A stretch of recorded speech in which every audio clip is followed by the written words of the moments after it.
All right. How are we looking?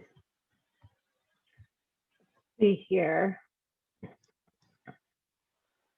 Um, I promoted Song to a co-host to help with any steering committee members that might have jumped in as an attendee to help promote them to a panelist. So I'm Okay. looking through. He's also taking attendance right now. Okay.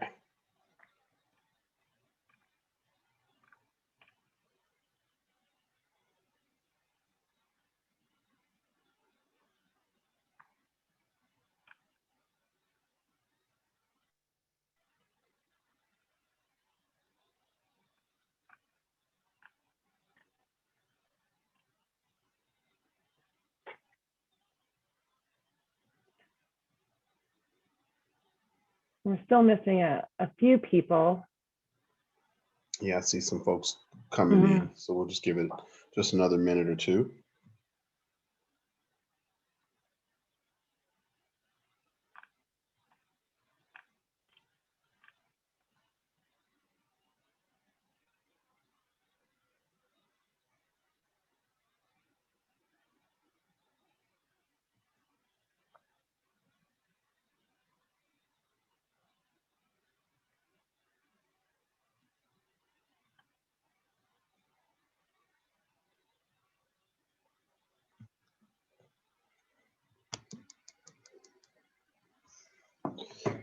Everybody's so quiet. Must be the rain. We're contemplating life, right?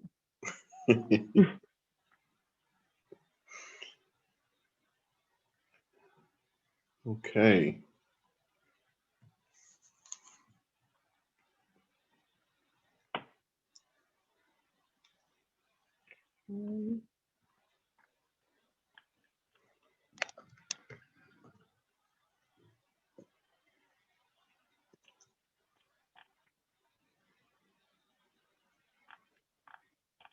Courtney, are we good to go? See here, we have 18. We can probably get started. Okay. And hopefully folks will continue to filter in. Very cool. All right. No reason to punish the folks on time, right? Right. Anyways, well, I hope everyone is doing well. It's good to see your faces. It's been a few weeks since we've been together, and so we're going to jump right in this evening. For tonight, for the agenda, couple things. We'll start with public comment tonight. We only have a few comments this evening, and then we'll go from there and deep dive into the survey report conversation. And that conversation is really going to center more around. It'll start with just with a update on the dashboard, which we talked about last time we were together, just so you can see it. But then that conversation is really going to shift to you and your thoughts on what you've read and how that applies to the work that we have to do, and getting your responses and reflections and things you've learned, and additional questions, but really taking a deep dive into the data as it relates to the work that you're doing. From there, we'll spend maybe about 45 minutes to an hour on that, just depending on how that conversation goes. Then we'll get into back into the working agreement, and there for the first 10-15 minutes, we'll just kind of do a check-in on the information that you've submitted, and just go through and make sure some things were captured correctly and have some conversation around that. And then as a part of that, there were some requests that you made as a group. And so we'll kind of go into conversations around what that looks like and see if you guys are still interested in doing those things. One of those things will be some conversation around the easement and having some conversation and education around that. and some of the other things. Then from there we'll kind of finish up for the evening, talk about next steps, and get going. And so we'll talk a little bit more at the end about some dates and some other opportunities to continue this conversation. That sound like a plan? That work? I see some thumbs up for the folks I see. For those of you who mute, I'm assuming that silence or your name on the screen is agreement. That's what we'll use for that. And we will get going. And so first and foremost, we're gonna thank you, Pastor Downey. We're gonna jump into our public comment. And do we have Maria Flora available, Courtney? Yes, and so I'll promote her to panelist here that I see in the attendees. And hopefully, I know she might be calling in as well. Mm-hmm. So Maria, I can also allow you to talk if you're calling in from the number ending in 137. But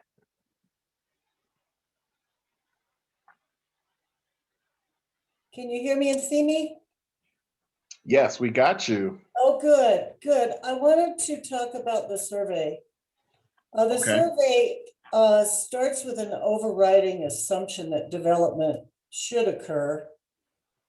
It does not disclose that the land cannot be legally developed due to the inconvenient fact of the conservation easement. It contains a laundry list of impermissible wishes, dreams, and hypothetical land uses designed to create excitement and demand for development. And it's designed to produce false evidence that the community agrees that the land should be developed. The design of the survey stifles any discussion of open space. If you look specifically at question 6, which says, in addition to the parks and recreation opportunities identified in question 4, which of the following uses and services would you also want to see on this site, if any? And that's followed by a list of hypothetical uses that are not currently permitted under the conservation easement. I would urge you all to take a look at the open-ended comments that start at page 72 of the detailed survey report. They show overwhelming support for open space and awareness of the restrictions of the conservation easement. The comments in response to what would you like to see? Examples are, why is there not a box for none or none, none of the above, do not develop, entirely open space, and even it sounds like this survey was created by developers to favor developers. Many of the comments state no buildings, no construction, no development, cite the negative environmental impact of development and distrust of developers. There's a much support for golf and even dog park. Many people took the time to make comments, but they don't appear to have been analyzed or taken into consideration in any way. If they were analyzed, they would likely refute the closed-ended data in the survey responses. All right, Maria, you hit your time. I'm so sorry. Thank you. Thank you very much. Thank you for sharing with the committee. Next up, we have Robert Greer.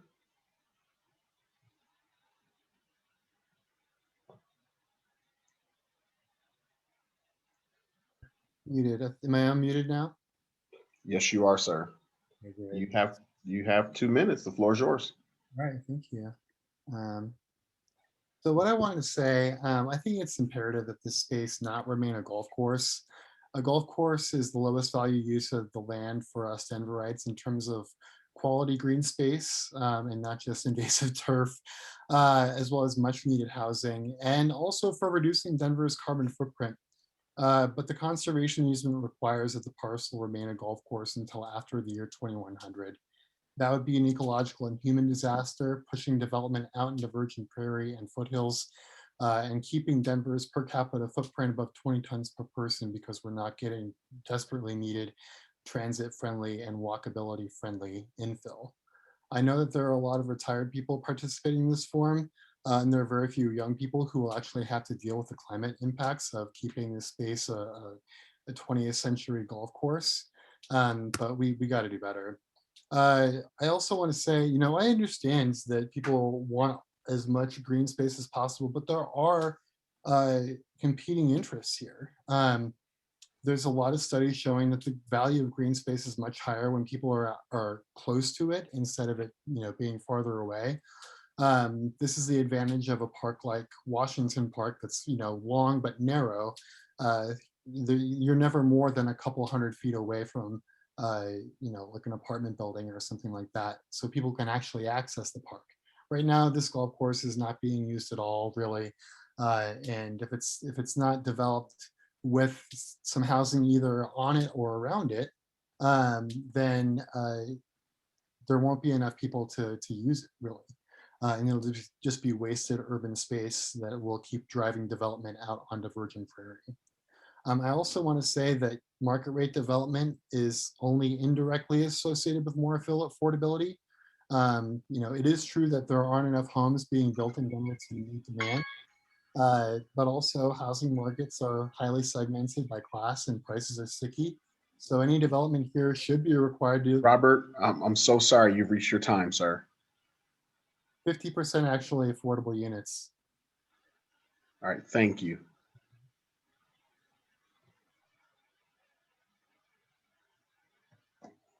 All right, so those are all the public comment, the registered public.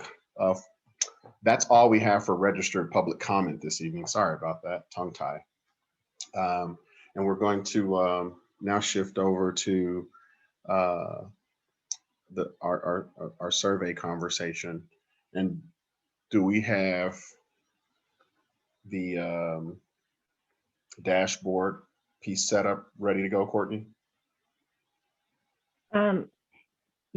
Yes, I'm just transferring that over. Tonight, we also have Sean with us from RRC and Associates to walk through. I don't know if Sean would prefer driving the dashboard preview. Courtney, actually, Colin Cares is on the call as well, and Colin was the analyst who created the dashboard. Mm-hmm. So I think if folks have questions about it, it's probably best to have Colin in the driver's seat. That works. Hello, Colin. All right, Colin, thank you. So Colin's going to just give a quick view of the dashboard that we talked about. Colin? Yes. I'll go ahead and share my screen. So we built an interactive dashboard in Tableau using the survey data, and I'll just give a quick overview of this. It's still in a draft format now, but hopefully you'll understand some of the interactivity and features after this demonstration. There's a table of contents, and you can access a dashboard by clicking on the button. Here we're presented with all of the demographics from the dashboard, and the underlying data that the dashboard is using can either be the invite sample, the mailed invitation statistically valid sample, the open online sample, or both samples combined. And I can change those by clicking on the drop-down menu here. Additionally, many of the things in these dashboards are filterable. So for example, if I were interested in the survey demographics of North Park Hill, for example, I could click on that, and you'll see North Park Hill changes to 100%. So now we're viewing just those respondents, and then all of the other demographics were filtered as well. So this enables the data to be explored by the user.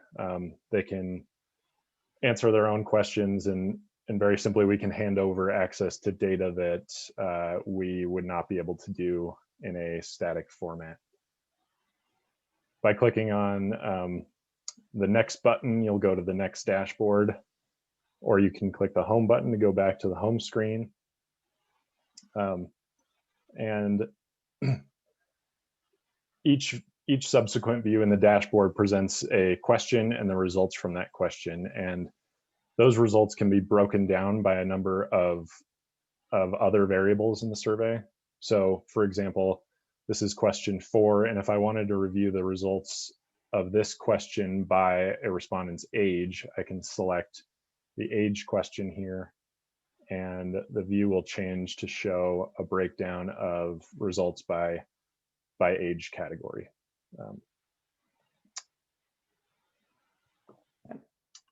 So really, we just wanted to give you a high level kind of preview or overview of the dashboard, which is essentially the detailed report in a more interactive format.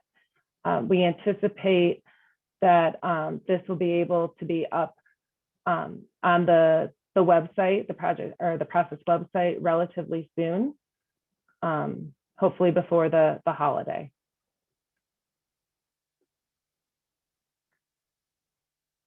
All right, thank you. And just so folks know, when it's up before the holiday, where will it be up, and is it, they can just go to the website and access it, or is there anything that they need in particular?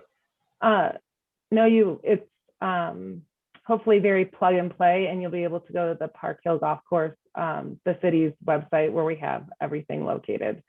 And we can send out a link to the steering committee with that, just directing you where it's at. Like I said, that's an estimate. That's what we're shooting for. Okay. Perfect. Thank you. And Courtney, I don't know if we might want to ask Colin to stay on for a few minutes in the event any of the committee members have questions or comments about a specific question. It would be, it might be helpful to be able to pull that up in real time on the dashboard. You know, if there's an issue people want to talk about, but. Yes, definitely.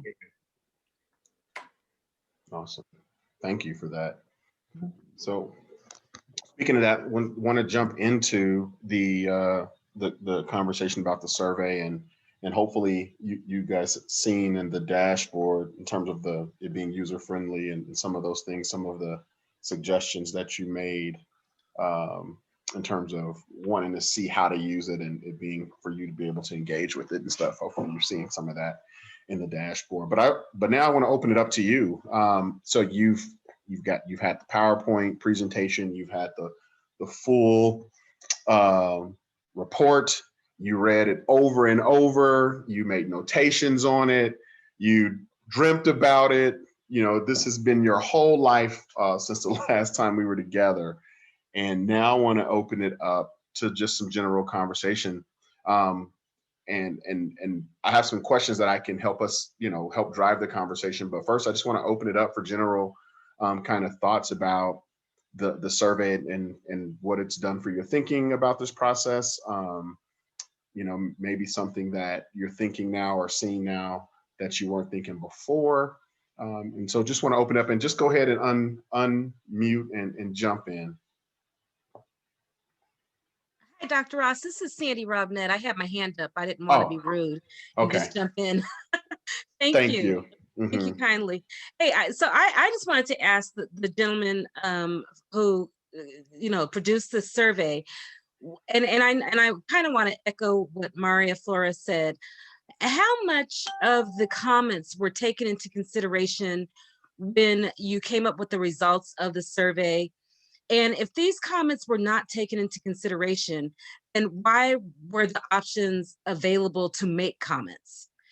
Can you provide more information about how the comments were utilized? Were they taken into consideration, and why was that option available? We generally do not. The survey report is a report of the statistically valid closed-ended survey questions. We make we give people the opportunity to provide comments so that anybody, whether it's a committee member like yourself or any member of the public or any elected official, can read those comments and digest them and react to them in the way that they see fit. Generally, people who take the time to contribute open-ended comments are people who have very strong feelings in favor or against a particular point of view. And the people in the middle tend not to make comments. And so they're not part of a statistically valid result of a survey. And so our report focuses on the data and the numbers and the actual measurable responses that we get. We can't really measure comments, but we do make them available. We encourage everybody on the committee to read them and to, take them as you will. But they are subjective comments, and the way people interpret those comments tend to be subjective. So we can't really report them as some sort of a scientific or statistically valid outcome.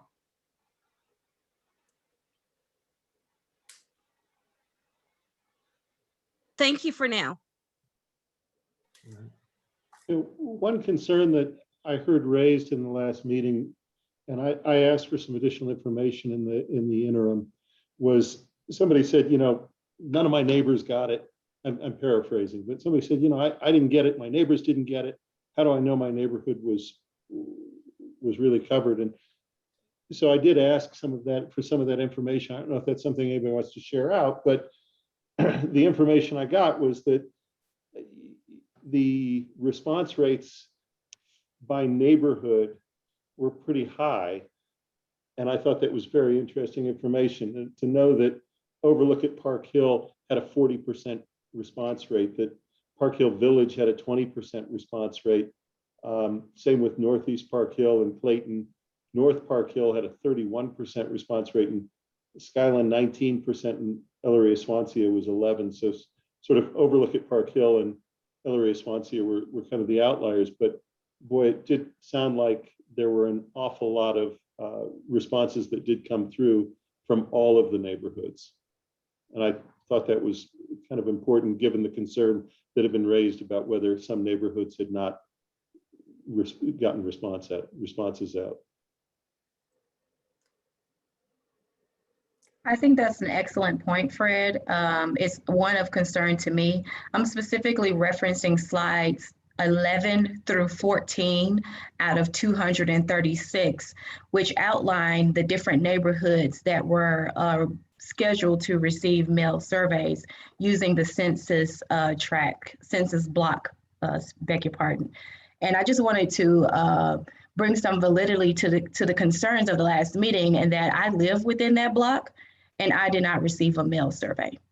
So that is something of concern to me. I don't know if you can speak to that or not, but that is of concern to me while we have the specialists still here. I have other questions too, but since that was kind of in line, Fred, with your response, I just wanted to illuminate that, because if I didn't receive it, it does kind of draw questions for me. That's not to side with one or the other, but when we're talking about the validity of the outcome of a survey and multiple people are stating that they didn't receive it, that gives me grave concern.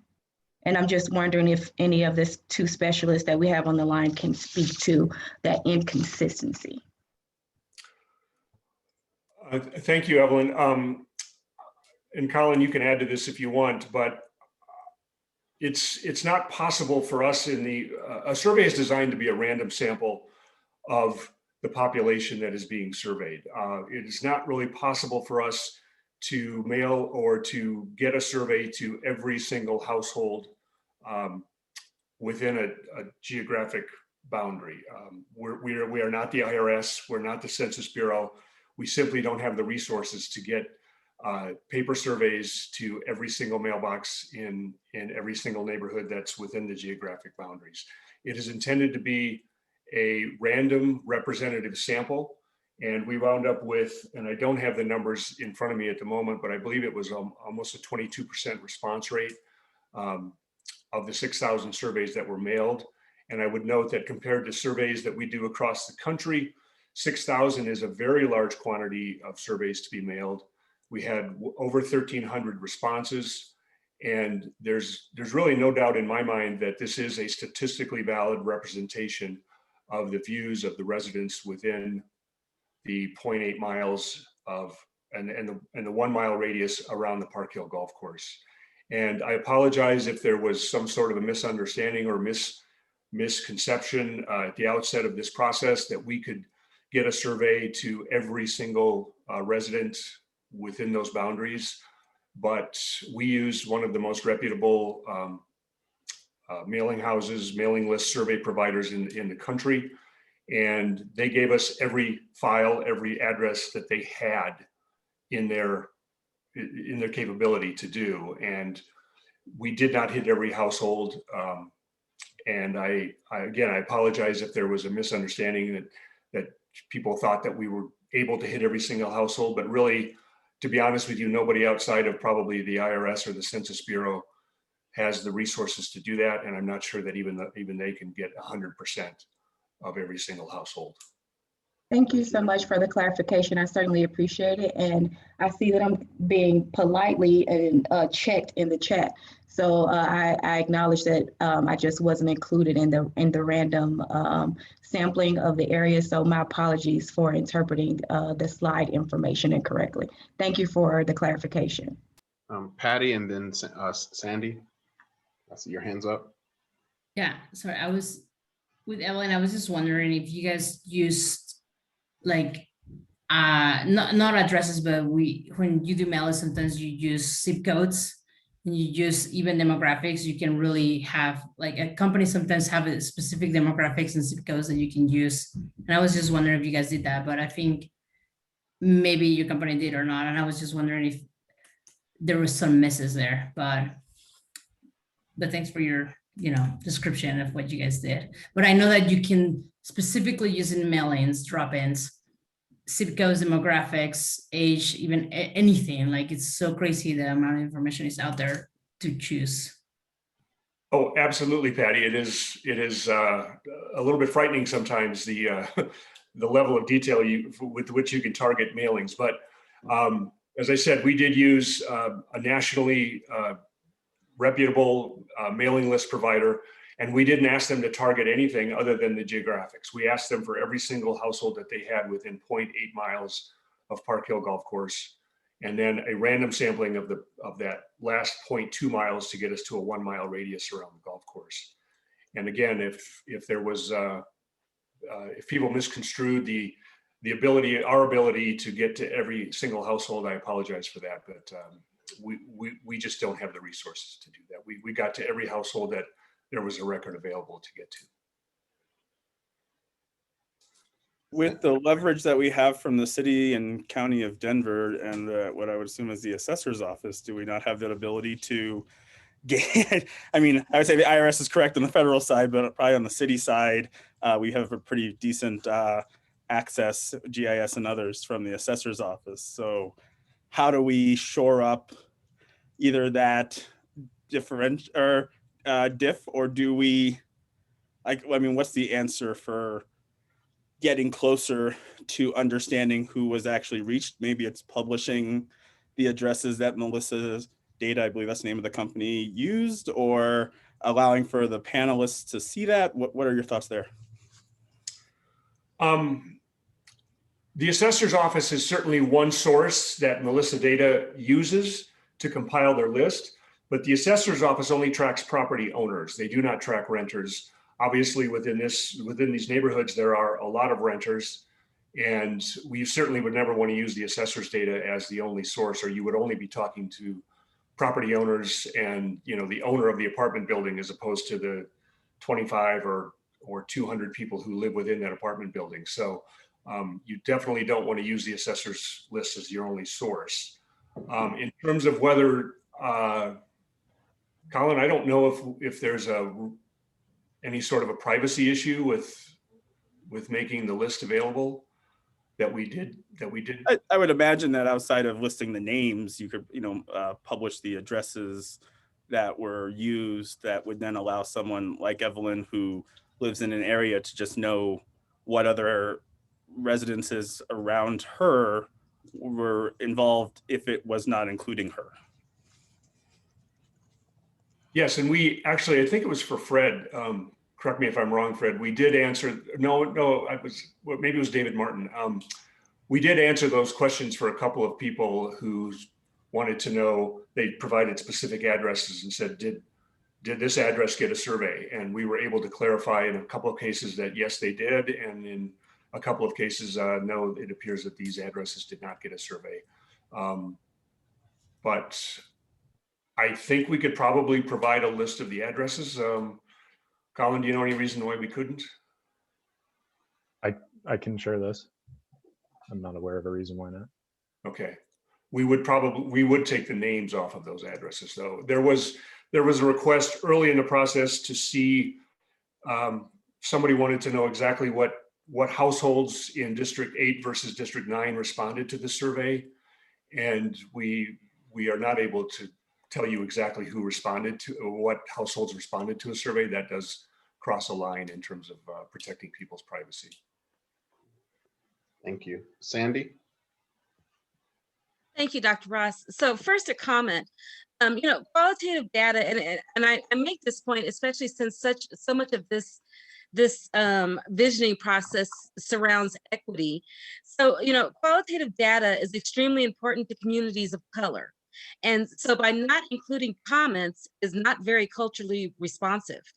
Qualitative data is recognized as a valid form of getting information, and even better is a mixed method approach where that we're both combined. So that's just my comment. I mean, we're discussing equity. It seems that the data that has been presented has most certainly ignored the communities of color, and that would be within those comments. I certainly saw plenty of comments as I did my review of the survey that would verify the statement or would corroborate my statement. But my additional question is, my question is, this survey was made available online, and it was online on the CPD website. So you, Sean, have mentioned a couple of times that you've taken into consideration the responses for those people who live within the 1 mile radius. Well, if this was available online for public use, are you saying that anyone who did not live within that 1 mile radius, their responses were not taken into consideration, or were those taken into consideration as well? No, I'm not saying that at all. There were actually two different surveys. One was a scientific, statistically valid survey that was mailed to a random sample, every household that we could within that 0.8 mile radius, and then the 1 mile radius was a random sample from 0.8 miles to 1 mile. And that survey, you had the option to fill out the paper survey and mail it back, or you could go online and with a password, you could access the survey. And only with that password were you allowed to access the survey. So that statistically valid survey was restricted to people who lived near the golf course and not open to anybody that wanted to jump in and voice their opinion. Then there was a second survey, the open online survey, that was available to anyone within the 1 mile radius who did not receive the paper survey or the mailed survey, or anybody else in the Denver area that wanted to comment on the Park Hill Golf Course. And as we saw, again, I don't have those numbers directly in front of me, but I think a very high percentage of the people who took the open online survey, which was open to anybody, did not live near the Park Hill Golf Course. So is it my understanding that those who opted for the online survey, those opinions and those whoever responded to that, their thoughts are not being taken into consideration? Is that what I'm hearing? No, the report summarizes the responses from both of those surveys. We focus more on the mailed survey, the statistically valid survey, because you know, our assumption is that you all, the committee and the city staff and in the elected officials are primarily or more concerned with the opinions of people who live directly in the neighborhoods and will be most directly affected by whatever happens at the Park Hill Golf Course. But both the report as well as the dashboard that Colin touched on a little bit earlier, both offer you can get on that dashboard and see any result from either of those two surveys. Thank you. Rachel? Hi, I just want to echo some of the concerns that have been brought up regarding the mailing of the survey. We don't need to beat that one to death, but it's clearly a concern. I think in addition to that, in processing the information that came from this survey, question number 3 in my mind creates a fatal flaw in this survey. I think if we were being really authentic with our process here, there should be a third option to say any solution that maintains the conservation easement in its open condition. We all know that that does not necessarily, based on some interpretations, mean a golf course. And so I think if we really wanted to get an honest response and honest feedback, like we see in the comment section, that a third option would have been relevant here. So I think, you know, from where I'm sitting, this survey has some flaws that make it hard for me to really digest the data from that perspective. But in addition to that, it seems that the survey is going to be a really big focal point for our work. And I think even in that point, with all of these flaws and all of these concerns, it does seem pretty clear that open space and parkland are a priority. And so I think, you know, despite all the flaws, that information comes through clearly to me.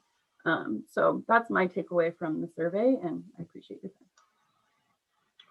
Thank you. So, Imam, put your hand up. And I think you're on mute. Survey didn't come in a vacuum. We had talks at the Clayton Foundation for months, and the overarching concern and what happened, the consensus was that there be mixed use. So this is not happening in a vacuum. There's evidence that shows this, and I just wanted to make this clear. Thank you. So looking at the survey from your review, does anybody have any new questions, new considerations? Like what was there any learning that happened from the review of the survey? I was really fascinated that one of the kind of the top Parks and Rec interest in the mailed invite was for athletic fields. And it's not something that is necessarily high on my personal list, but I thought it was very interesting that it was. And I think it'd be interesting to look at some breakdowns on where those responses came from. I'm very curious about that, but I was very interested to see that because it was a surprise to me. And Fred, that's the beauty of the dashboard, is you'll be able to dig into that question and get a much better idea of who ranked those athletic fields at the top. Yeah. Other thoughts? Yeah, Ryan, this is Pastor Downing.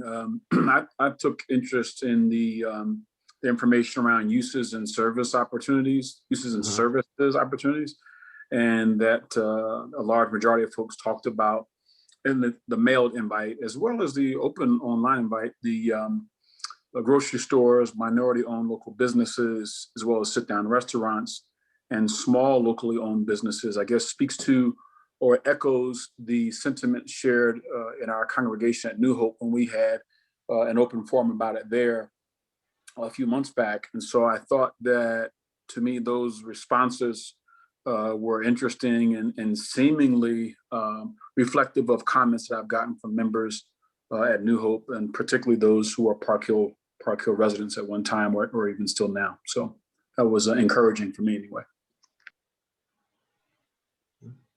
So other thoughts, some of the folks who we haven't heard from in a while, maybe I'll just pick a name or two. Lisa? Yeah.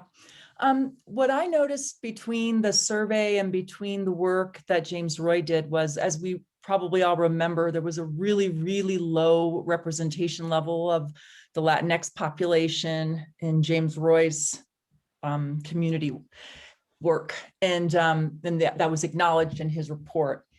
But then it seemed as though, if I read it correctly, we did have a reasonably decent represent, or it was weighted anyway. The results were weighted by identification as Latino, Hispanic, of Spanish-speaking origin.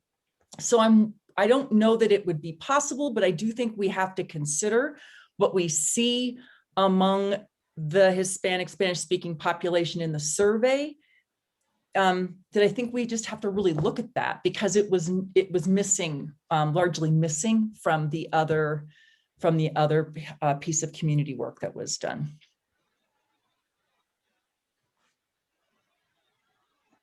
Thank you, Lisa. And again, that the dashboard will allow you to,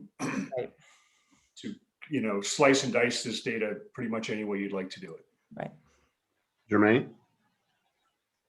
Yes, I just want to state,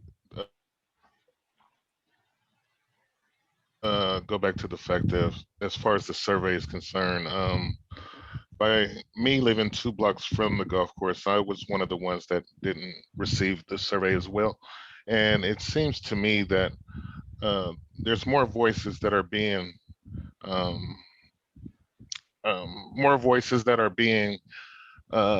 with the idea of a open park is coming from other neighborhoods opposed to Park Hill. And for me, that is, it's not doable.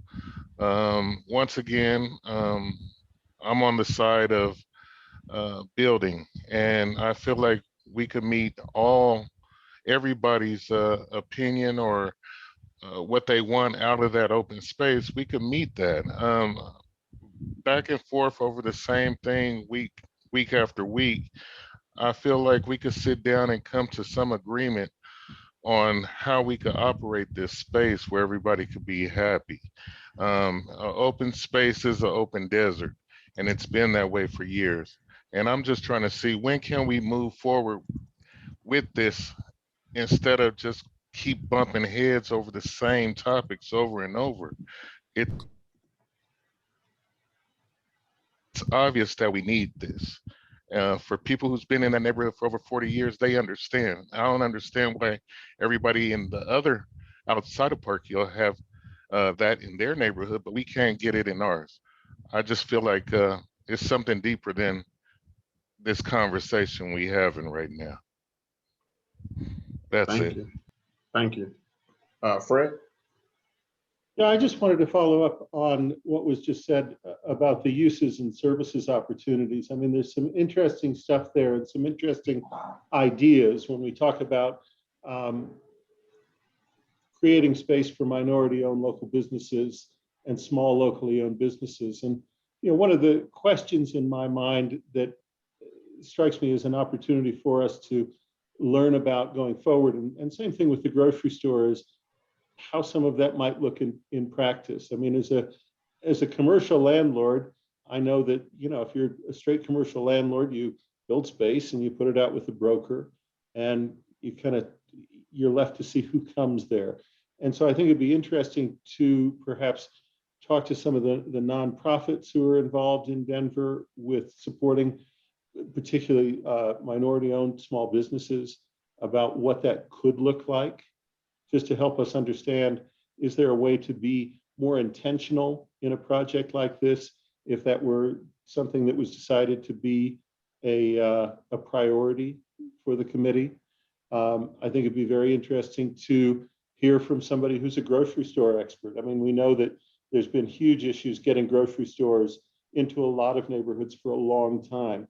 And, I've never frankly dealt with a grocery store. It's not the kind of development that I do.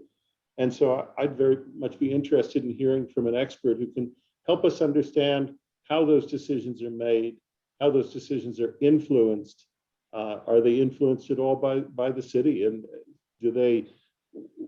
what's going to make it happen?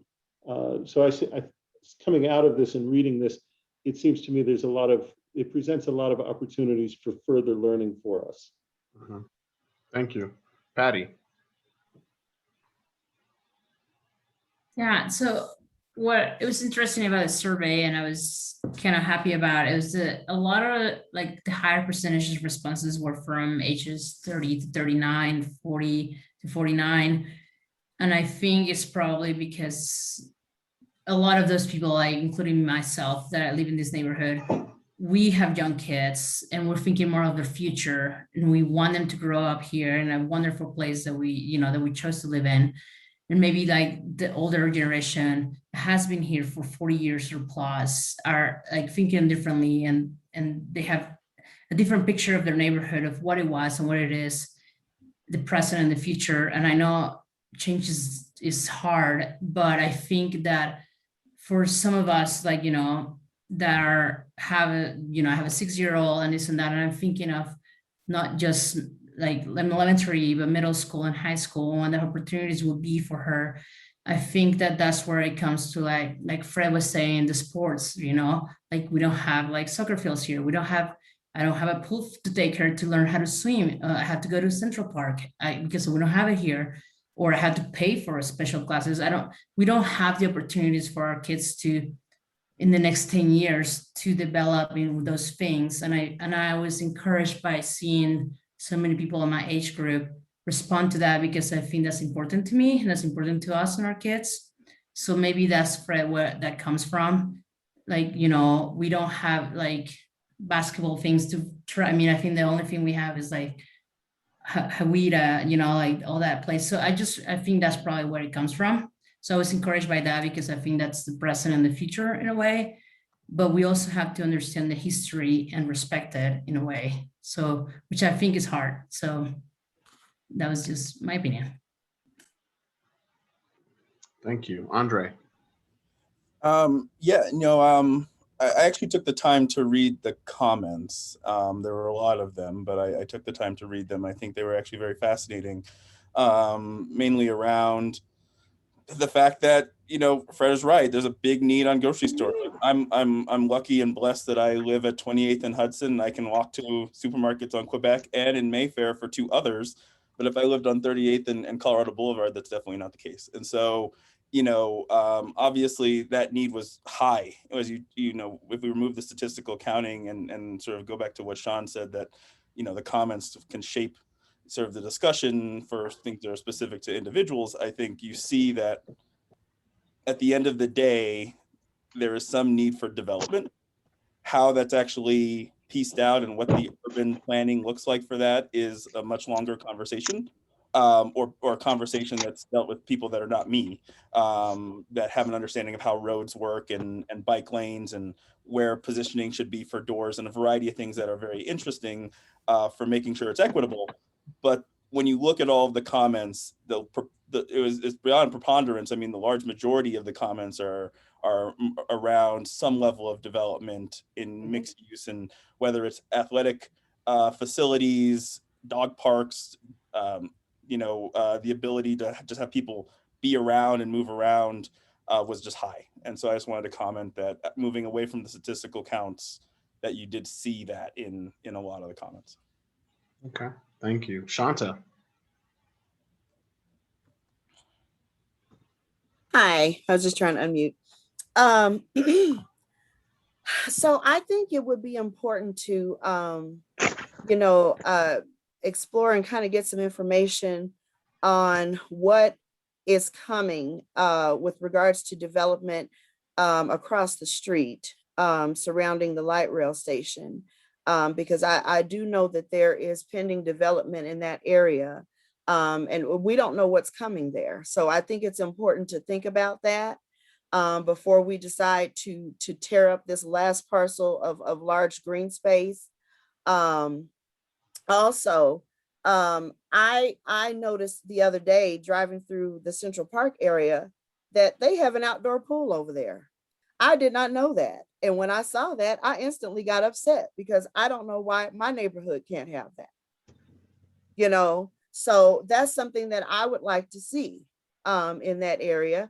I don't agree with, you know, the sentiment that only people outside of Northeast Park Hill want to see this as a park. That's not true.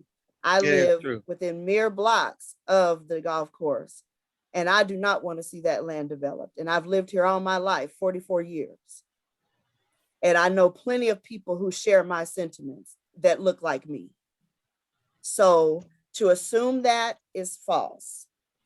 I think people need to keep an open mind and stop seeing this as a black and white issue. It is not that. It really is an environmental issue. And whoever is making comments while I'm talking, that is rude. And I wish you would stop. It's not your turn. So it's important to consider all opinions on this. The comments on the survey need to be included in the statistical data somehow. I don't care how you do it, but it needs to be included. With regards to a grocery store, we have been promised all of this before. I've been here for all of it. So that's why there is skepticism in this process, because it's mirroring processes that have taken place before where we've been promised the world and ended up with nothing. So until I see some things in writing as to what would actually be there, I am staying with I'm staying on the side of open space, because that is something that I know will benefit the community. I know that that space will not be underutilized as a park. It's dormant now because of its current situation, but it will not be underutilized as a park. Black people need to breathe too. And that's all I have to say. Thank you. Fred, and then I'll have a question for you guys. Yeah, I just wanted to comment about the comments. As I've been involved in school governance, both here and abroad, and for a long time. And it's pretty common practice that one of the tools that we would use to evaluate school leaders are surveys. And we would gather data on how staff members felt that school leaders performed. And we'd also gather it in general about the school. And invariably what we'd find is that the numbers, the statistical part, doesn't really match the comments. If you just read the comments, I worked with some terrible, terrible, evil people. As I think was said earlier, as Sean said, the comments tend to come from those who have the strongest feelings. And so it's, I think, very difficult to evaluate that and really understand what that means, particularly when you look at it against the numbers. We'd look at numbers and we'd have a principal who, you know, the staff kind of rated for the most part very highly, and then we'd have one or two staff members who were disgruntled, and throughout we would get some very vile comments and very often very personal, but very strong comments. And so I do think it's a real challenge to read those comments, because they do give you the extremes. And that's not to say that those opinions are not valid, but those opinions are also expressed in the numbers, in the responses to the questions. The open-ended somehow give you some color, but it's tough to rely on those. Thanks, Fred. I'm curious. What was the most interesting thing about the survey for folks? What got you thinking? What was the aha stuff?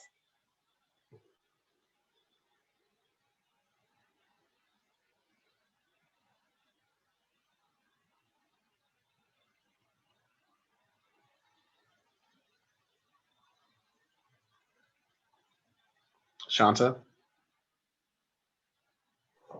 The biggest aha for me is that the conservation easement wasn't even considered.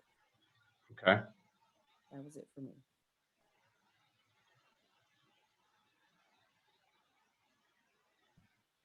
Other folks, as you kind of, whether it was the PowerPoint or Lisa?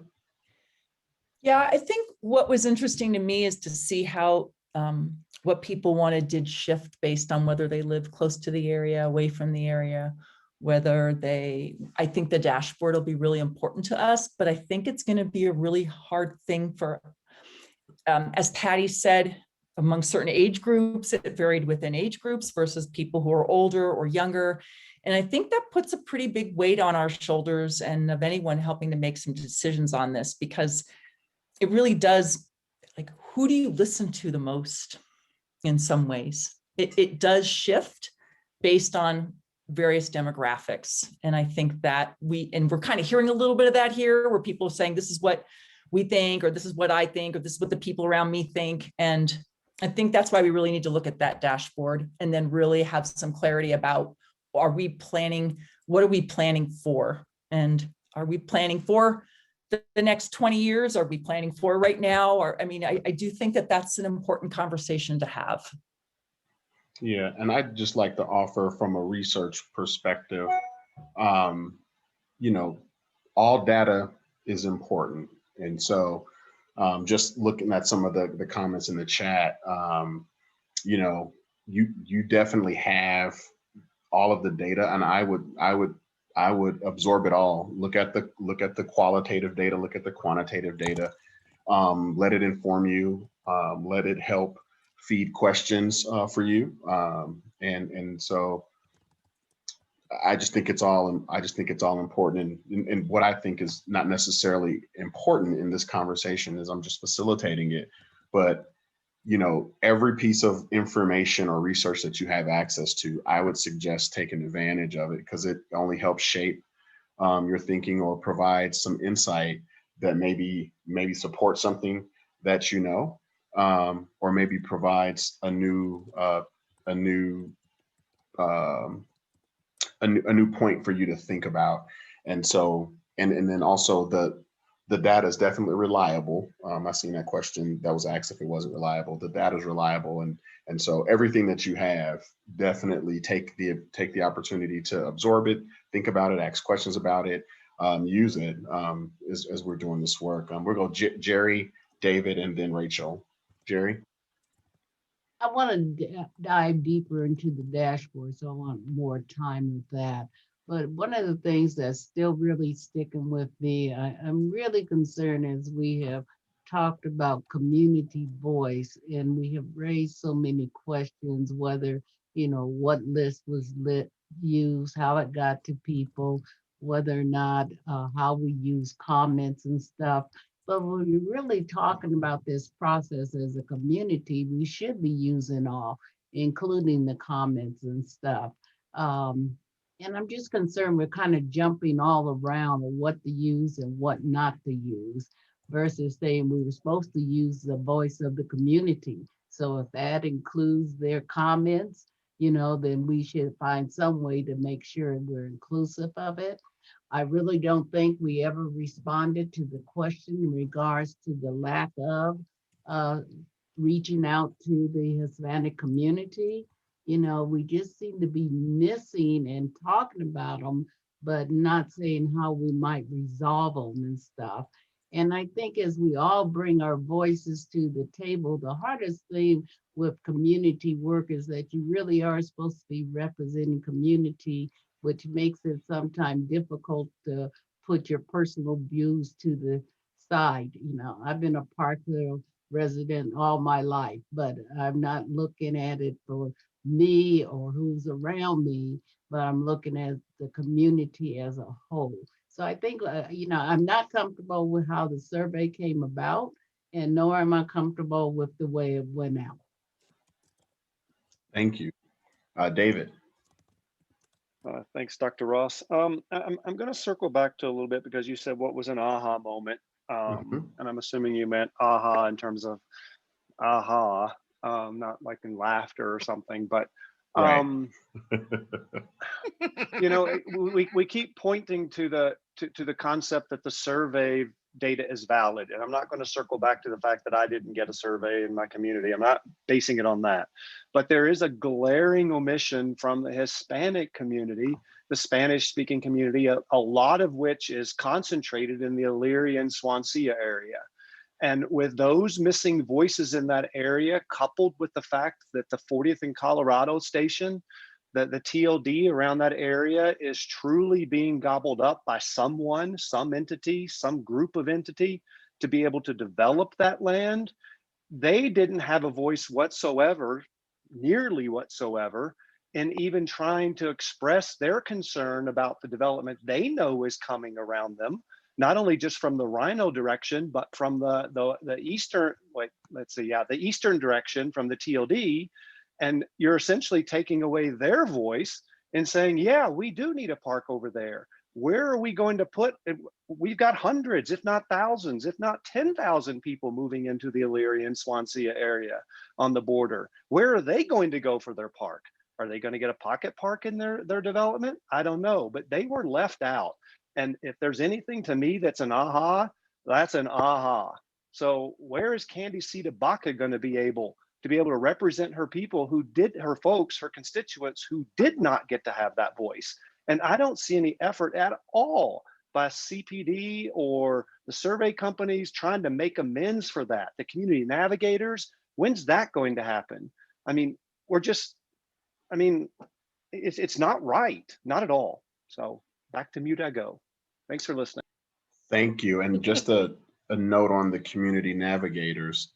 I know that they are going back out and redoing some stuff and looking at some stuff. And so there'll be an opportunity for them to come back and present to you whatever that is that they've done. And I'll make sure that I reach out for a checkup or check-in for you guys and get that sent out to you. Rachel?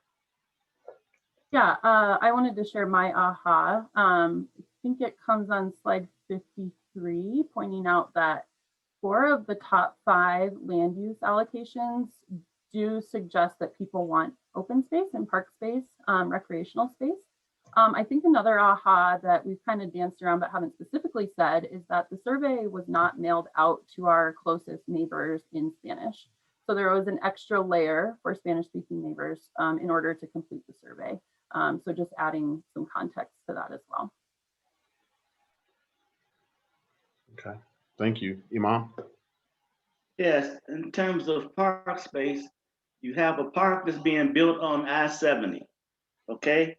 And the developer is giving up 60 acres of land for park space, et cetera. Not to mention that you have the golf course and you have City Park and 2 parks in the area. You have Axum Park and another park, I think, on Nairobi Park.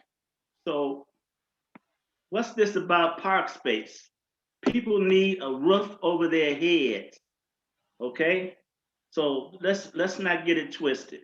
As I said earlier, we've been through this before at the Clayton Foundation.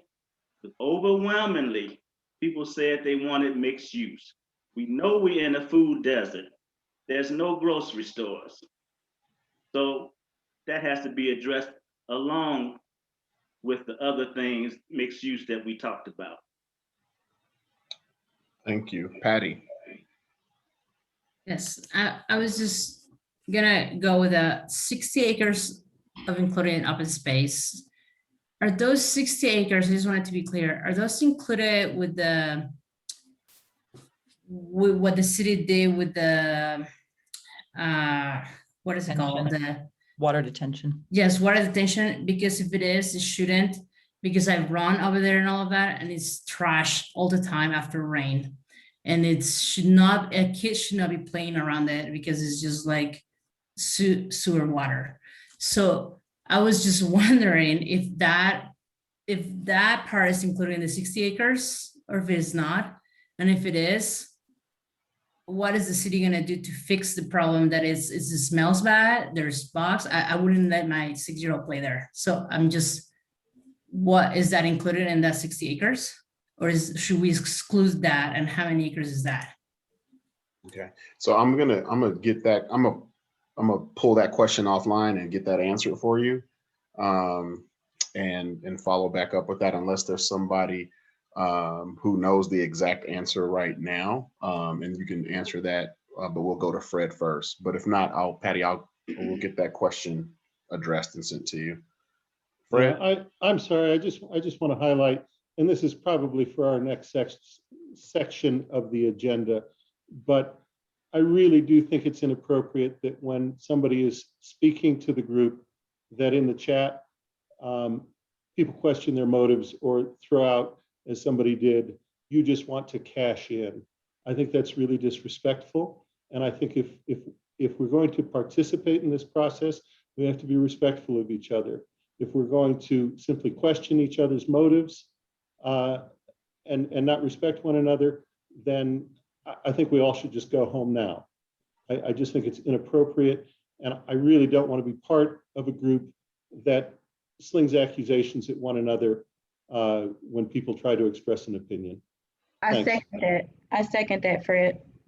Thank you. Thank you so much for sharing that. That's so important. Our decorum and our ability to work together and just treating each other with dignity and respect is really, really important. As we have these conversations, we know that there are different points of view, and none are necessarily right and none are necessarily wrong. They're just people's point of view, and we need to open ourselves to be able to listen and learn about those things, so we can have the kind of conversation that we can be proud of. Are there any other final comments about the survey from your review of the survey? Anything that stood out, anything that has shifted your thinking, has supported your thinking, anything else, in terms of wanting to share with the community or with the group? Jeff? Yeah, thanks, Dr. Ross. I don't know if it's a surprise, an aha moment per se, but I'm not surprised to see a high level of interest in affordable housing among all groups, and for different modes and types of housing for several different populations within the responses. And I guess I would just say, I hope that at some point in this process that we do get the opportunity to at least explore that need, particularly given the response that also came forward that people are very concerned about the high cost of housing right now in the city, which is concerning to so many. But again, as an advocate of the provision of affordability, particularly for special needs populations and low and fixed income households across the state, I really do, again, hope we get the opportunity to talk about that in context of what we've learned through the survey, and certainly just in the passionate way that people are approaching this conversation. So thank you. Awesome, thank you. So we're gonna shift gears real quick, but again, definitely. So the dashboard is going to be available.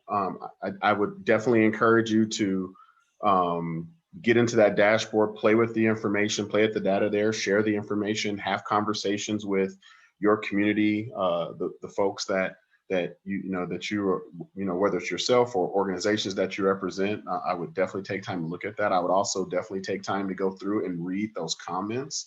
While they may not have been captured formally and thematically put into a theme for you to look at, they're there. And so I definitely take advantage of the information that's there. So we're going to shift gears just a little bit and go to the working agreement. I'm going to share my screen.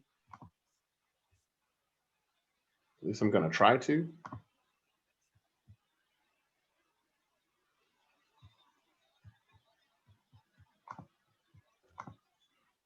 All right. You guys can see my screen? All right, perfect. Thank you. So,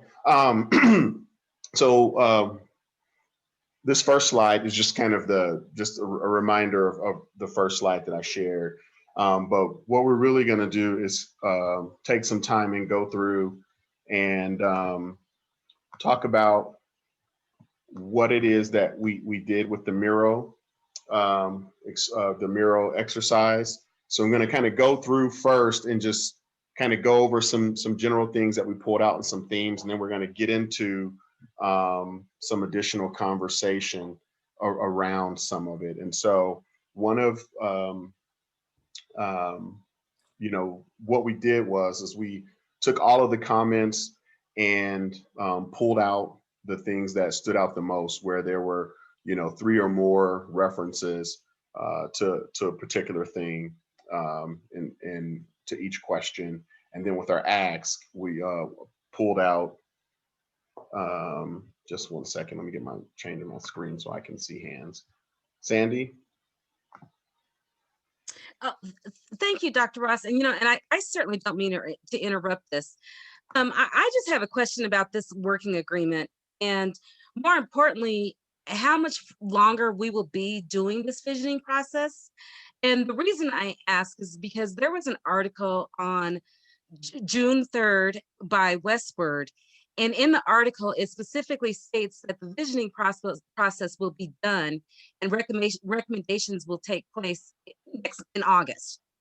And I just want to find out if that is true and if anyone has been made aware of this. And I don't know how Westword got this information. The article seems to imply that they got this information from CPD, but I'm very concerned about us working on a working agreement when, according to whatever source Westword has, this visioning process will complete in 2 months.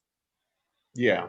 So so what I can say to that, and then we can definitely have the city chime in, is I think when they started this work, originally they had a goal of having this completed in August. Then obviously there was, you know, life happened, some changes happened. We had a shift from Dr. Tyler to myself, all those kinds of things. And so my conversations have not been about this necessarily ending in August. We want to work as you know, quickly and as efficiently as we can, but there's not a deadline necessarily yet, and we'll kind of talk about timeline here in just a little bit. So if we are able to get this work done by August, then great, but if we need more time, then we'll take more time. But I do not have a deadline of August, and so we'll actually talk about dates going into August tonight.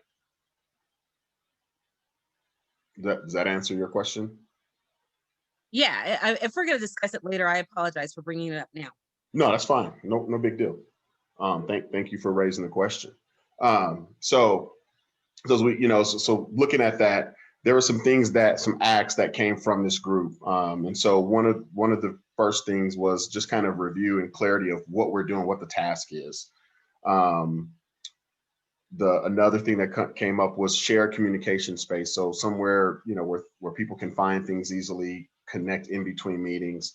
As you guys have talked about already, the Latino voice and what's happening there in terms of including that in the conversation. There were also there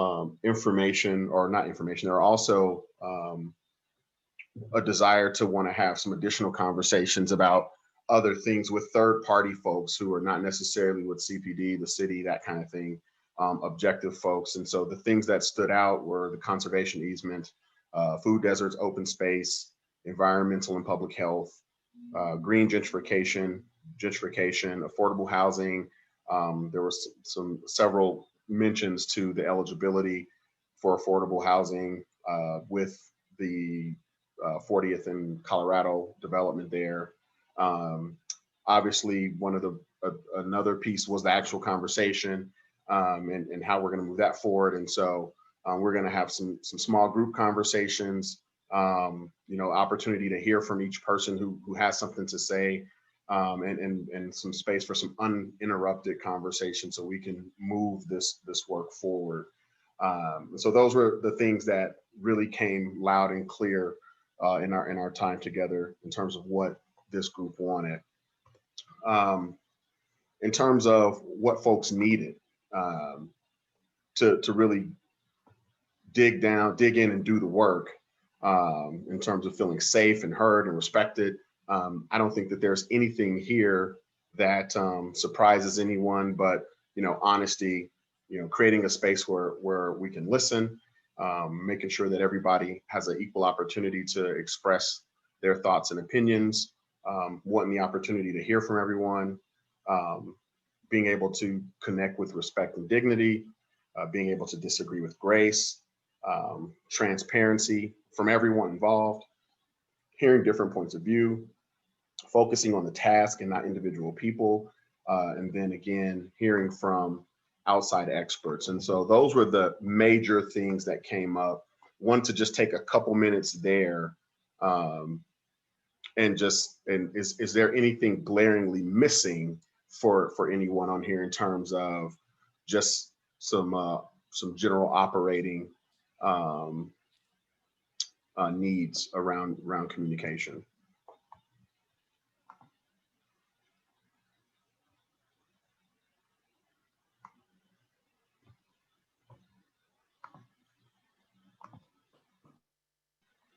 David. Hey, thanks. Are you talking about both of these slides, the one before and this one, or are you just talking about this one? So this one, we're going to come back to that other one. So we're just talking about this one. If we're going to go back to the other one, then I'll drop my hand down because I had a couple of things about the first slide. Sorry about that. I misunderstood. No, that's okay. Dr. Ross, this is Sandy. One of my biggest concerns really has been about hearing different points of view and hearing from outside experts. And I just want to say thank you for including this in the slide. And I just really hope that this takes place during this process. Thank you. No, thank you. This didn't come from me, it came from you. So thank you. So the next session, the next section was just in terms of doing the work together. You know, what folks, the big things that came from you to say, hey, this is what I'm willing to do. Sorry, something just fell outside. I don't know if that was a tree breaking because of the rain or what. Sorry. It's slightly startled me. But you know, agreeing to listen and share with respect, being proactive about, you know, sharing your thoughts and supporting others who may not be comfortable, preparing for the meetings in advance, you know, asking questions, reading stuff that comes out, sharing different things, being open to hearing all perspectives, exploring different points of view, being able to respond but not react. So really, again, challenging the challenge, you know, confronting the challenge and not the critic. You know, being able to represent yourself or your organization fully, intentionally, you know, in between meetings or as you have the opportunity to intentionally engage with community and bring back what you're hearing, holding everybody accountable, specifically the city and the developers in the conversation, and agreeing to look for common ground. Again, I'll just take a quick second there. Is there something on there that, you know, somebody is saying that is absolutely not what I want to do, or is there something that's missing, you know? Well, this is Lisa. I guess I want to, I was the one who put prepare for meetings in advance. And one of the things that would be helpful for me is that when we refer to, we should read these reports before or do this before, that we actually attach those things so that we're not trying to go back through old emails and trying to find things that have been presented, you know, 4 or 5 months ago. I'm getting a little confused at times. Sometimes we've got a lot of things presented to us. And so I would love that when we have our meetings and we have agendas, that anything that we're going to need to have read in advance, that we have that attached in the same email so that it's really easy to find. Yeah, we will. I will definitely do my best with that. Sometimes, like with the survey, it was so large, I couldn't attach it. I had to give you a link. But Right. there's also a shared place that we're going to be using Great. to do that as well. Wonderful. Thanks. Anybody else? Dr. Ross, this is Sandy.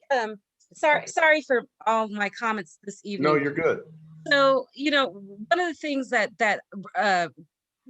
is, you know, catching my attention here is holding city and developers accountable for transparency.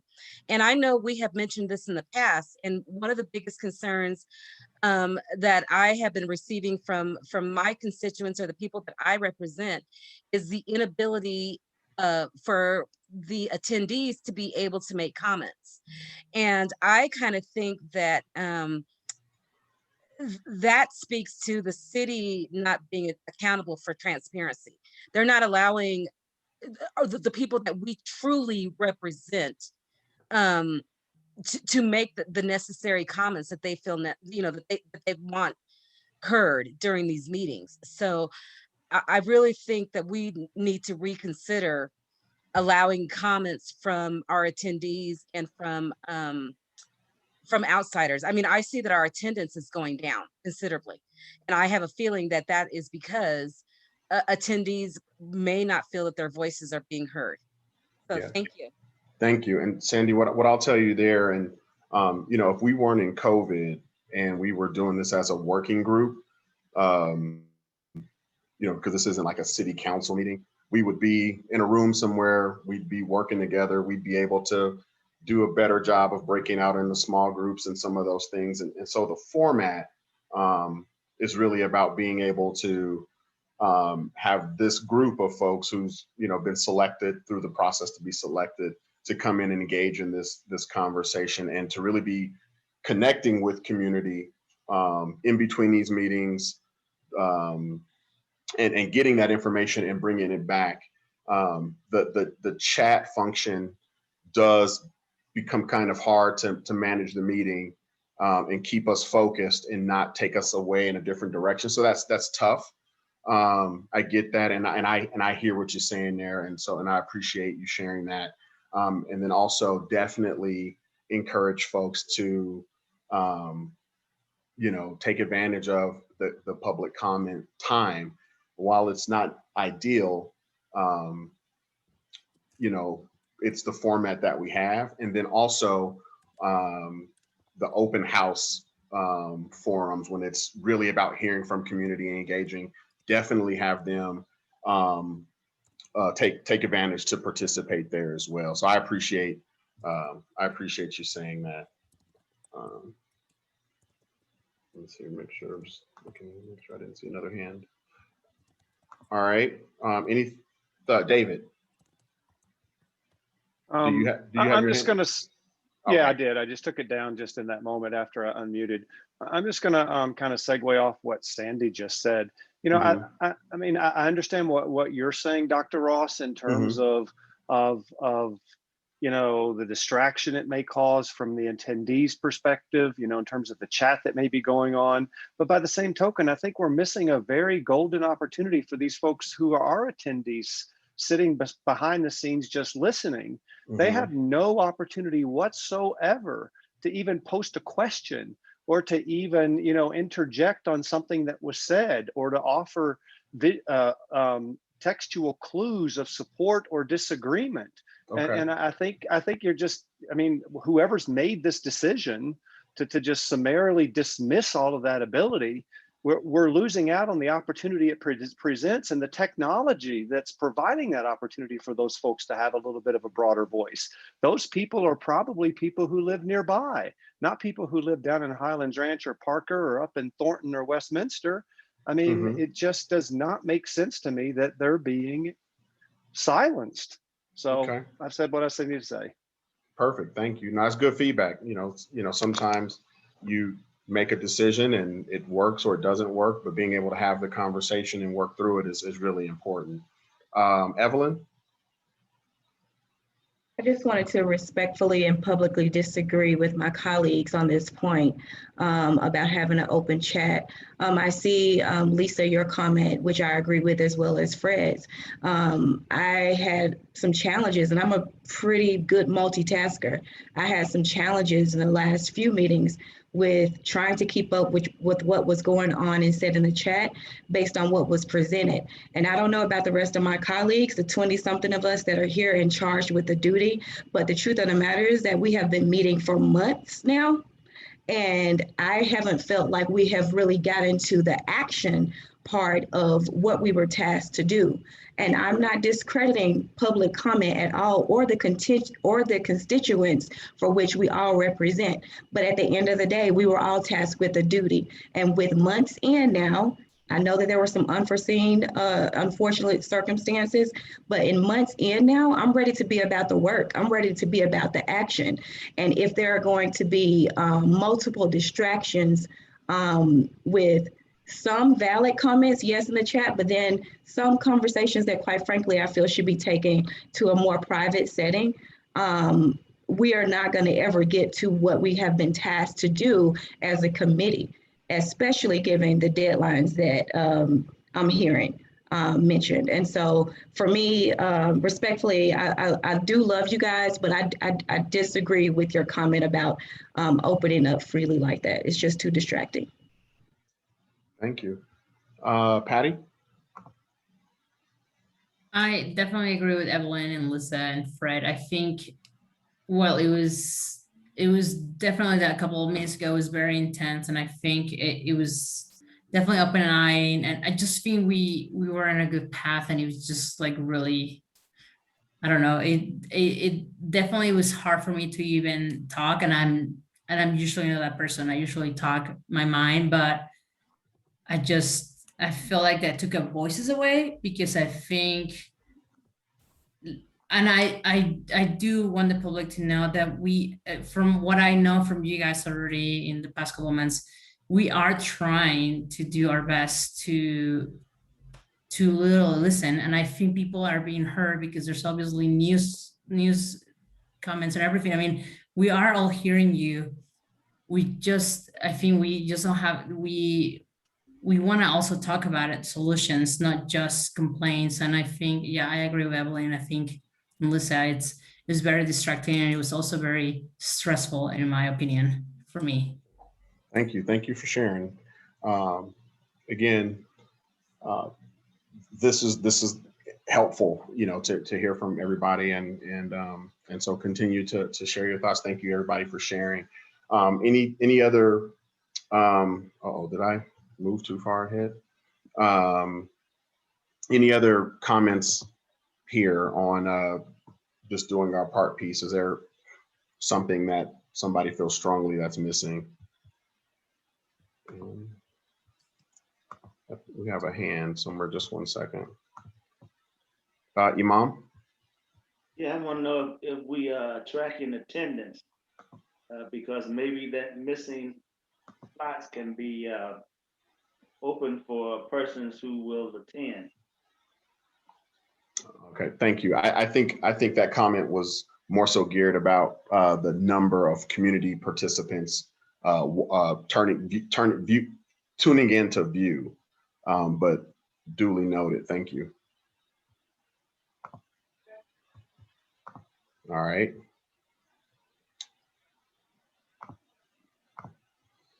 Okay, so seeing nothing else there, I'm gonna go to the next slide. So in response to some of the things that you asked for, we'll put together a final kind of working agreement document, draft document for your review, and make sure everybody's comfortable with. We now have a sharing platform that you'll get an email to Google Docs place. So all of our agendas, PowerPoints, anything that we get will go into this Google Docs folder. So that way you can have access to it at any time. It's also a great place. If you come across an article or some information you want to share, you'll definitely have the ability to add that there. One of the things that you guys have talked about since my time with you and in our Miro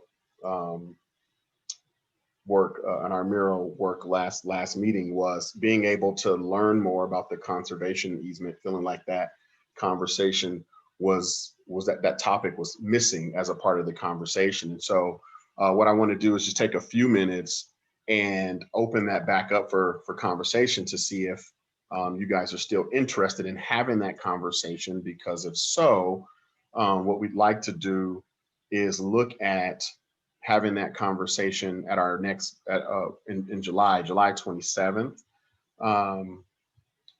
But in order to have that conversation, you know, I think a couple of things, and you guys can tell me if you disagree.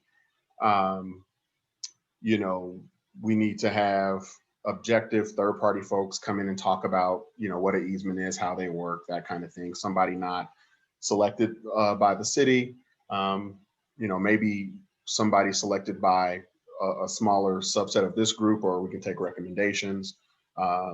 Maybe looking at a private institution, something, you know, private institution like a college law professor, something like that.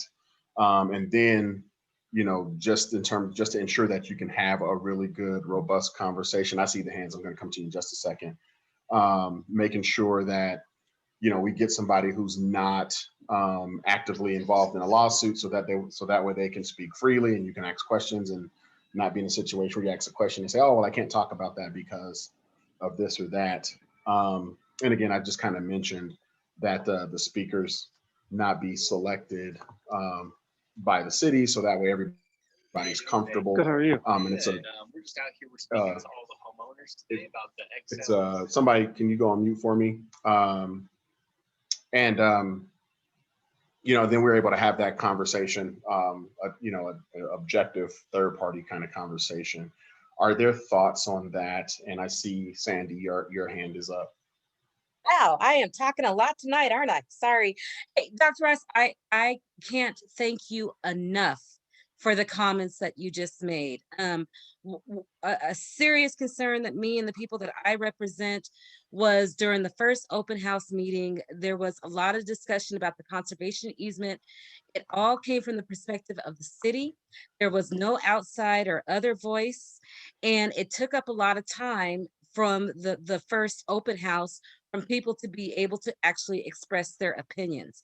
So yes, I highly, highly, highly recommend that we have this discussion, that we choose an outside person, someone that is not recommended by CPD. Again, we're looking for transparency. It cannot be someone who represents the developer. And quite frankly, if you guys think that it's not okay for this person to represent us, me being the representative for Save Open Space, and you're right, we are engaged in a lawsuit at the moment, then I think that's appropriate. But I highly recommend that we have this discussion, because I think the city has done everything conceivable to make this a one-sided conversation without hearing other legal theories behind the conservation easement. Thank you. All right, thank you. And so, you know, one of the things that, you know, now that we're moving towards this working agreement, what I want to try to do in our conversation and in our remarks is, I know it's tough, but I want to try not to pass judgment on folks, whether it be the city, our colleagues, whatever. I really want to try to just focus on the task at hand. And so sometimes it's tough because you know, you're passionate, you're deep in this, but we're going to try to do that as best we can. Is there anyone who thinks that we should not? That's probably the easiest way to answer this question. That we should not do some easement education.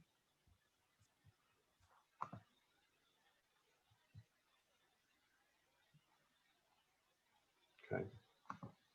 And so seeing none, I'm assuming that we're all good with that. The next question is, you know, I'm willing to do some research and send some names out to the group, you know, try to find 2 or 3 names and bios or something like that, and to send it out to the group for you guys to say, hey, we're interested, you know, this would be a great person, or willing to maybe set up a timeline where you guys can go do that research and send some names into me, and then I'll just send them all out to everyone, and we can do that. Or we can, you know, have some people who've got some time on their hands, maybe 2 or 3 people, to work as a small subcommittee with me and you know, get someone selected. Timing is important for me. Just you know, full transparency, as you guys remember, I will be out of the country for about 15 or 16 days, and so, you know, this would be something I would want to activate on and move on within the next week. So what are your thoughts on that?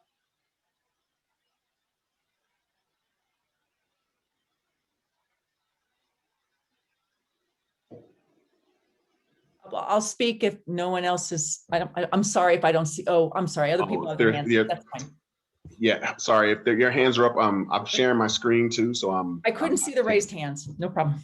All right, well, let's go, Lisa, let's go with you because you just started talking, and then we'll go to Fred, and then we'll pick everybody else. This has obviously been a really contentious issue that's popped up since the day we met, and I think first met, and I think that if the way that we can kind of move forward is if we have someone that's really viewed completely like from an academic university level situation. And I think that that would be the way that I would be real supportive of moving forward. I don't want it to become a pro and con, he said, she said, I just think that would just be a mess. Okay. Fred? Yeah, that mirrors what I was going to suggest, is that somebody from an academic situation, I'll forward you the name of a professor who's an adjunct at CU Denver, who's a land use expert. That might be useful. Certainly, DU Law School might be another venue, but I think everybody who's involved in this has an opinion, and if we're truly going to bring in somebody from outside, I'd like them to be truly neutral and from outside. Okay. Rachel? Yeah, I would advocate for someone who is familiar with state statute law, case law, anything that might be relevant to the easement conversation. Okay. So are you guys, do you want me to do some legwork, or do you guys want to send it in? You want to do a mixture of the two if you happen to see somebody or have somebody? Let's do that. We'll do a mixture. Okay. So I'll do some legwork. But if you have recommendations or come across somebody, feel free to send that information my way. The sooner the better. Again, I'll be trying to, my goal will be to have some names to you by Friday if I can reach out to folks and have some conversations and get their bios and that kind of information. So we will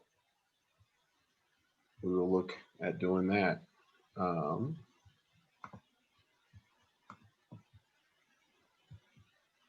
All right. Thank you.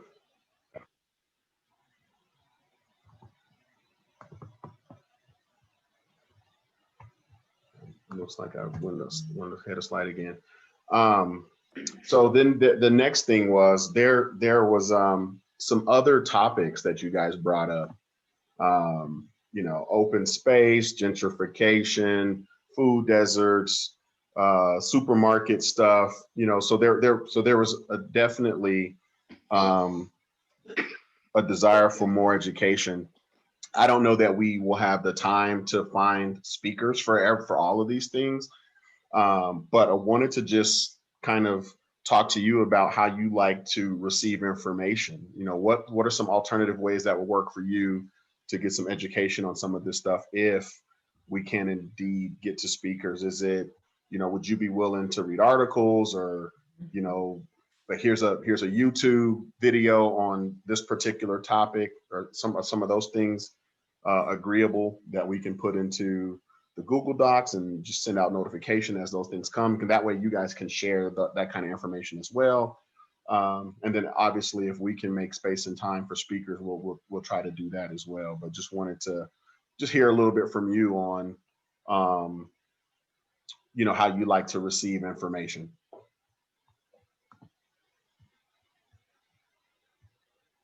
I agree with Fred, his comments. I think like being able to ask questions is probably going to be important. Okay. Any other thoughts? If you put something in the comment, just share it for me right now, because I can't see the comment screen.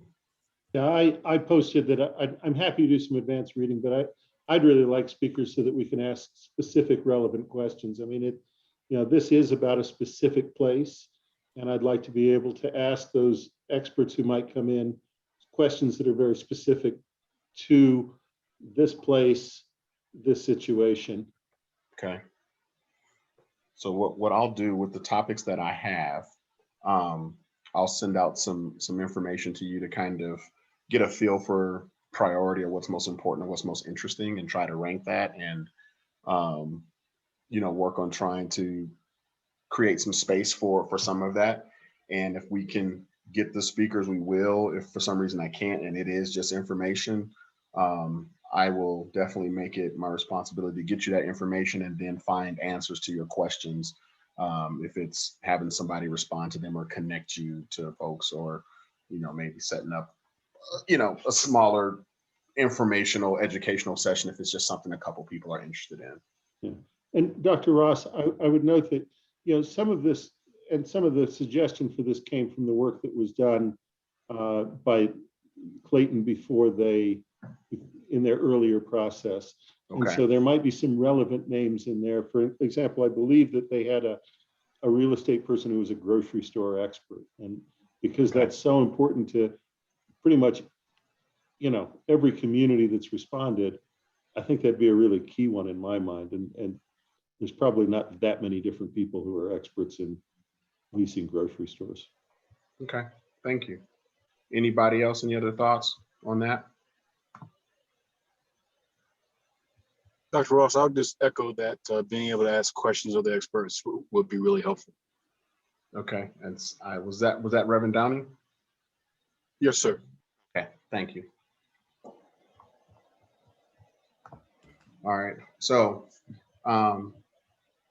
next, going into the next piece was the actual conversation. And so being able to start having some really intentional conversations about the work, to a couple of people's points this evening, saying, hey, I really want to get into this work. And so what we're going to be doing is just that. And so we're going to have a couple of what I'll call working sessions, where we'll have some small group conversations and splitting those groups up by kind of your interest, whether it's open space, mixed use, golf course, something that we've never thought about. But to be able to have some small group conversations and really have you guys create your thoughts around some of the benefits, challenges, some of the important things to think about from the community, and then be able to come back to the larger group and share out that information. And so that'll be one of the ways we share some information, have some other conversations, and we'll also be looking at some ways to explore individual voices and making sure that everybody's being heard, and we're having some really great conversation. And then as it relates to the community piece, we were talking about that earlier. The upcoming open house will also have a very different look, and so that piece I'll be able to update you on as that gets done. But there'll be a different way for the community to engage in an open house, and it'll be a different format than what the first one was. And based on your feedback and just hearing some other things, something that's more interactive, more engaging, something that is able to pull more of their thoughts and information versus giving them a regurgitation of the data, that kind of stuff. And so it will look like that, and we'll be able to follow up and give you more information on there. And so I know that Miro exercise could be kind of tough, especially if you hadn't used it before, but it was really powerful in terms of being able to hear from you and turn some things around. And so I really appreciate you guys participating in that and commenting. And so it was really helpful in understanding some of the things that you wanted and needed, and being able to have some work offline to be able to bring some of that stuff back to you, and we'll continue to do that. And so your voice, the things that you talk about and say are really important in us being able to do that. So moving on, so there was also really interesting just in terms of the why are we here, what's the task, right? And that was a really interesting question, because there there's definitely a task that you guys are here to do, but there's also a lot of passion and a lot of additional purpose and energy around that. And so, but essentially, you know, what the task is to create recommendations about the vision of what this golf course can be. It's not necessarily providing direction or making decisions or doing any of those things. It's about providing recommendations. And so as we get closer to doing that and completing that, I imagine that there'll probably be more than one recommendation. There may be a series of recommendations, and there'll also be an opportunity to share, you know, thoughts on things that are just important, whether they're dissenting thoughts or just, hey, yeah, this is a core recommendation, but you know, folks who are making these decisions or the community, they really need to know these 3 things as well. And so there'll be an opportunity to create a really robust response. And so as we're thinking about that, you know, the recommendations, we're thinking high level, you know, in terms of what the vision can be. And I know that the easement it's an obstacle, because you're like, well, how can I think about something when there may be something in the way? And so, you know, we want to try to just, even though the easement exists, but as a result, as it relates to your recommendations, we want to think outside of the box, pie in the sky, and really get your thoughts down. You know, what are the must-haves? What are the important considerations? What should everyone know? How are you engaging right now with community and bringing back that information so we can, you know, so you can really provide the information to create recommendations that represent, you know, your interest in the interest of your organizations. And again, you know, there might be more than one recommendation, and that's okay. There may be differences of opinion, and again, that's okay. The goal is to just, you know, get that work done. Patty?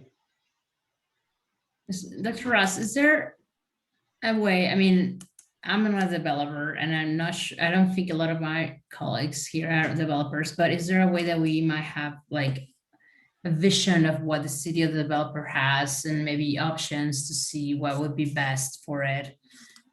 Because in my mind, maybe I want something, but I definitely have been listening to my community and seeing what's needed, and maybe we can be presented by the developer or by the city or whoever has already a plan or a vision in place to see what the options are of what it will look like, whether it is half of it open space, half of it development, or if most development or whatever it is, just to see what it looks like so we can actually see it.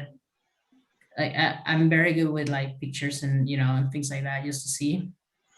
Yeah, I can definitely look into that, but I think, you know, I'll look into that. I don't know that there's something like that that's created yet, but I'll definitely ask and follow up. I think this is more about you doing just that, right? Like you creating what you want to see and what it looks, you know, what you want it to look like, rather than having a blueprint of something else. But I will make that inquiry and see what we can do there. Fred? Yeah, I just was wondering, as you develop this kind of work plan for us, it'd be helpful if you would revise the timeline and share something, at least a rough timeline out for us, particularly for those of us who are representing specific constituencies, so that we know when we need to go back to them, when we'll be able to go back to them with some things to look at and get further feedback on. Does Okay. that make sense? Yeah, it does. Okay. And we'll talk about some dates here in just a second. All right. Anything else?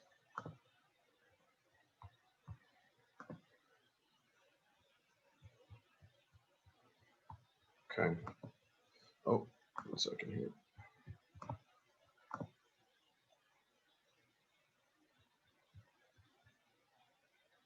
One second, sorry about that. So I want to come back to this slide because these were some of the primary things that that surfaced in terms of acts, but there might be other comments or things. And so wanted to just kind of end on this piece, end on just making sure that there was something that that didn't get missed, or something that's really important that we want to take an opportunity to come back and view. Rachel, you have your hand up. Hi, one thing that I don't see listed here, and I would appreciate the opportunity to learn more about, is other development that might be planned for the space around Park Hill Golf Course.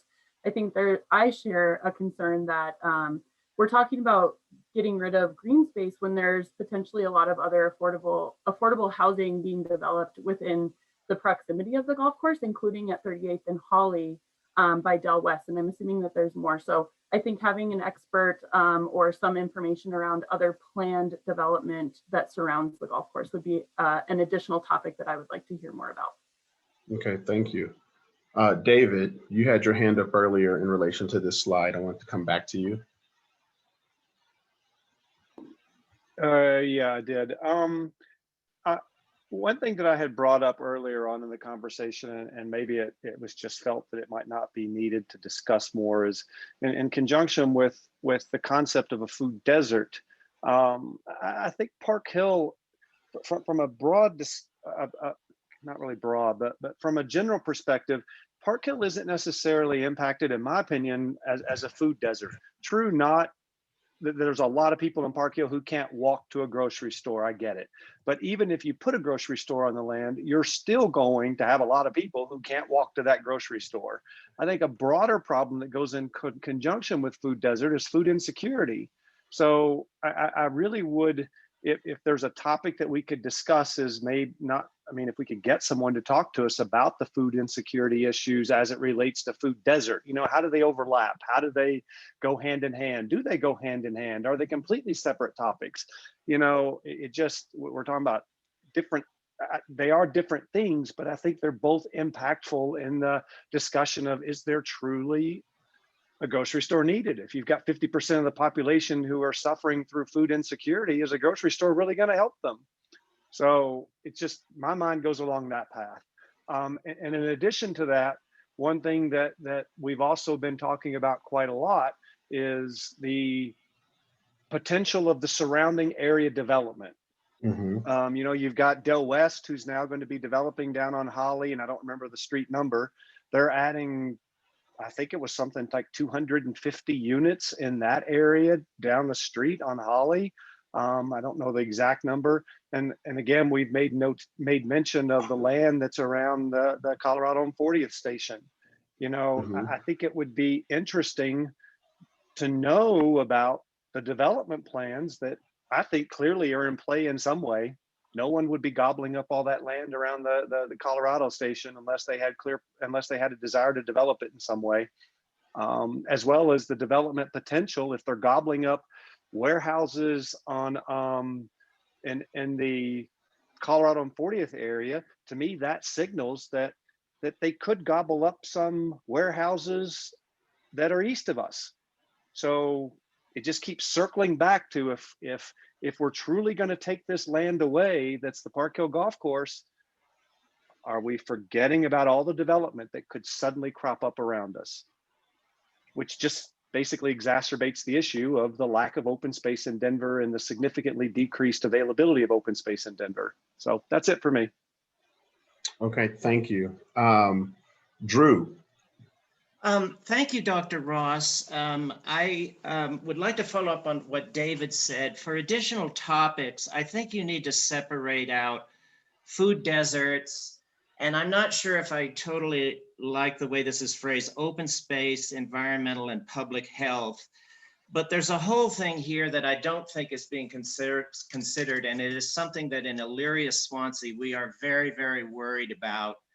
And that is just sort of a lack of appreciation of the value of trees and nature and access to nature and green open space in a city. It's something that is constantly being diminished. Denver used to be referred to as a city within a park. when I was growing up a long time ago. I don't know anybody that would say that now. We're losing park space. This developer just recently chopped down 238 trees at Loretta Heights. And what I worry about is the lack of tree canopy and our ability to fight pollution, particularly with the expansion of the highway to the north. We never really talk about how we've widened I-70 to the north. Show me one tree within miles along that 300-foot wide swath. Our ability to fight climate change. And maybe we can find other places for this development. And I'm just worried about why do we continually chop off the lungs, segments of the lungs of our city? And air pollution is getting worse. We can have all of this. We can have everything people want and still have a city with a quality of life and access to nature. And the last point I want to make, and we know this in Elyria-Swansea, is that access to parks and trees and green open space is even more critical for low income and minority communities. They are usually far less served by that. There's many people in Elyria-Swansea that don't have ski passes. They don't have $5,000 mountain bikes. They need parks. They need access to open space. So I would like a separate additional topic on the value of access to nature, the value of nature within a city, and open space and green space, and where we are as a city and the trajectory that we are on right now, which is developing every last piece of land we can. I think we need to talk about that. All right, thanks, Drew. I appreciate that. We're going to do one more comment. We're going to take Lamone, and I'm going to get us out of here on time. Lamone? One topic that I don't see listed but should be addressed is the divestment of Northeast Park Hill that occurred from the 1970s to the present. For history's sake, Northeast Park Hill was designated area for African Americans moving into Park Hill starting back in the early 50s. The economy in Northeast Park Hill took a huge hit when the city started divesting back in the 70s. So as a result, we have what we have in Northeast Park Hill. The neighborhood needs to be made whole, and that really needs to be discussed and addressed. Thank you. Thank you. Thank you for sharing that. Thank you. There's a lot tonight, and I appreciate your presence. I appreciate you sharing. I appreciate the engagement, and hopefully you can see the work progressing and see that, you know, as you share things, you know, we're able to adjust and help move this conversation forward. So just again, I appreciate everyone for being here tonight. Just in terms of a soft timeline and just some dates to keep in mind as we begin to move this forward. So our goal will be to have an easement conversation on July 27th and potentially one of our small group meetings. And we'll do the small group split up work between, you know, online. And then looking at doing that work on July 27th, and then potentially a small group if necessary on the 28th. And so I'll get that put together for you fairly quickly. Potentially looking at the next open house in the early part of August. So probably within that first 2 weeks. And then having our next actual steering committee meeting on August 10th. And so those are just some soft tentative dates for you to share out right now. And as we get a little bit closer, we'll be able to finalize, you know, additional dates and just kind of let you know where we are, and we'll go from there. So it is 7:29. I'm going to get you out of here 40 seconds early. And so I appreciate your time One thing that I do want to share really quickly as we were having conversations. So actually, I apologize. I'm gonna keep you a minute late and I get you out 40 seconds early. As we're going through some of the conversations, I wanted to make sure you guys go back through the report and look on page 31. You'll see some of the qualitative comments there, and so definitely check in there. In addition to reading the comments, just want to make sure that you guys have access to everything and see that. Again, big report, lots of stuff, but definitely check that out. I will get an update on the Navigator report on some of the new work that they've gotten done. We'll make sure you get that via email. You'll also get an email with the Google Docs, and we'll start loading that with everything, and we'll be good to go there. Before I let you go officially, Courtney, do you have anything that the committee needs to know? No, but I think we covered it. Thank you. All right. Well, in that case, kept you 1 minute early, charge it to my head and not my heart. And I will talk to you guys later. Have a great weekend, and we'll talk to you soon.